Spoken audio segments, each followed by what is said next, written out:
But now when you now see them in regular school, that they don't have the knowledge of caring for them, they start abusing such children. So can you also say that they are slow learners? Slow learners, yes, they are slow learners because of what happened. And that dyslexia, we still have different. There are some, they are poor in calculations.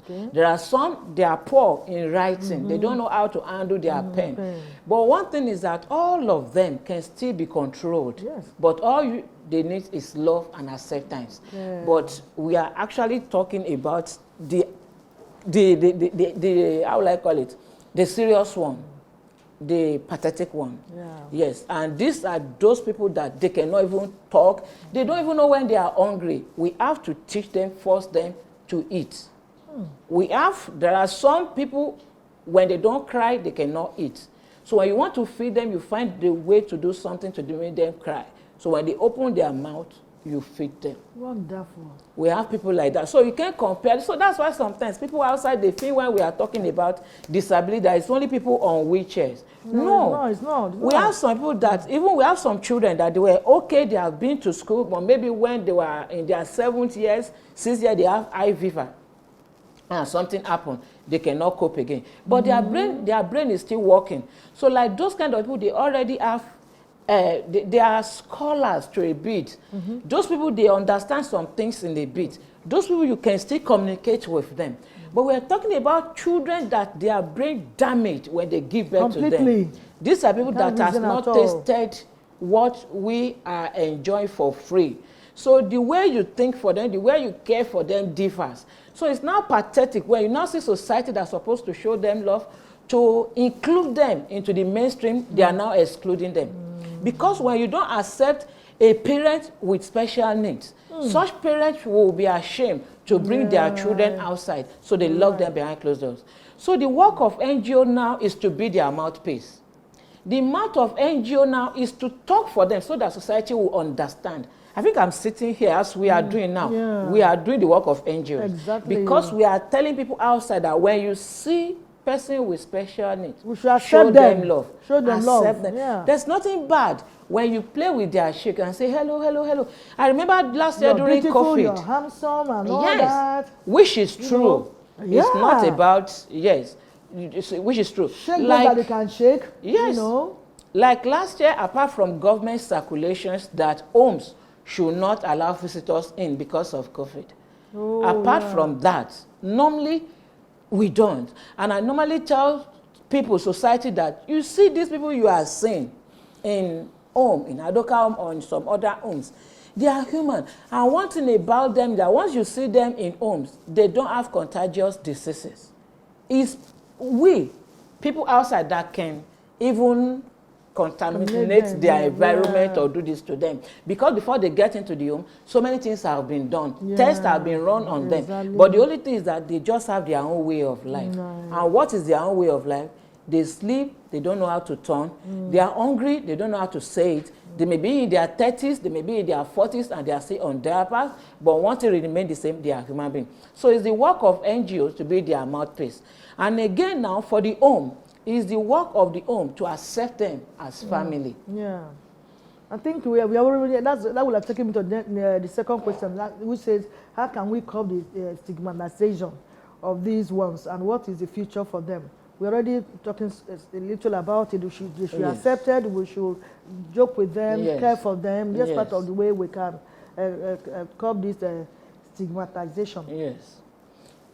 Can you add more to that? Like you said, yes. The only way we can curb the stigmatization, one, like I said, is to accept them. Take, for example, sometimes when I go on to lecture or to lecture caregivers or to lecture people outside there, I'll ask them, it's not for in home, in a care home or in orphanage. I want to say this way, that we don't work with staffs, we work with caregivers. We work with people that have golden heart. We work with people that, even though they don't know what the work entails, but by the time they get into the home, they should understand more. And how do we do that better? The only way we do that better is that even the #1 caregiver in the home should accept or should be a good example. And how do we be the good example? You inculcate in the heart of your staff or your caregivers how to handle these angels and how to deal with them. So to eradicate that stigmatization is acceptance. We should accept them and we should include them in what we are doing. We make them feel that they are human.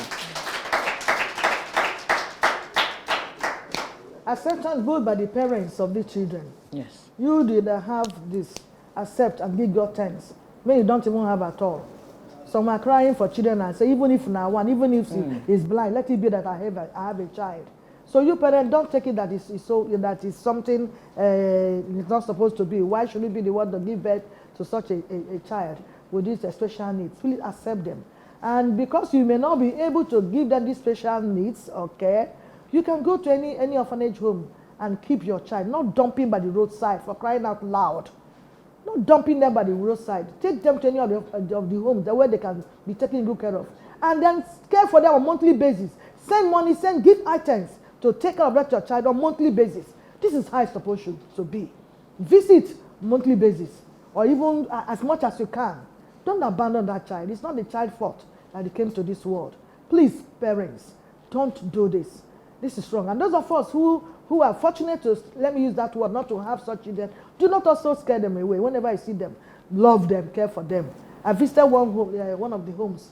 That is why I have this in mind. Oh, I should have been doing this before now. So I thank God that I've started and I'll continue to visit them. And whatever God puts in my care, I will drop for them. Because we should take them as part of us. They are humans like us. They are not aliens, as Omoba said. We'll take a break now. We'll come back and enter question and answer session.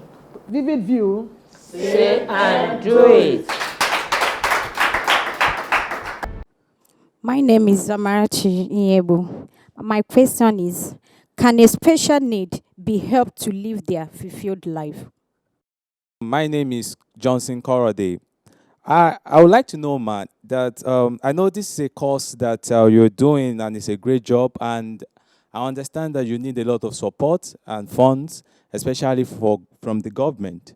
I want to really know if the government is doing enough to support these special people.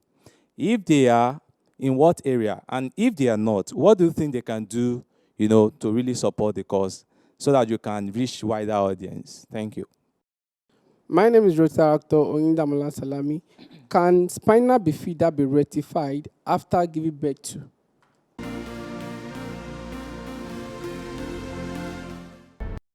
Welcome back. The question has already been asked by audience. So please, Omaba, your response to them. All right, just as I have the questions here, the first one stated, does can a special needs child be helped to live their fulfilled life? And I would say my answer is yes. Like I normally tell people, everybody on earth, as long as we are still living, has purpose to fulfill in life. We may not know their purposes, but they definitely have. Those that have milder challenges and those that have severe challenges, everybody does. And what do I mean by that? By the time we accept them, that was the reason we mentioned acceptability. When we accept them, when we include them, that's where inclusion comes in. When we include them in our daily activities, at the long run, we'll get to understand who they are and what they can do. Let's look at this scenario. Take, for example, in a family whereby they have a special needs child. Because of that pathetic word that they normally use before disabled, they will say the child is disabled. They will lock them in a closed door while other children sit on the dining table to eat with their parents. But sometimes they do everything without them. There's ability in disability. Exactly. Yeah. They do everything without them. When you do everything without them, they will not understand what happens in their environment.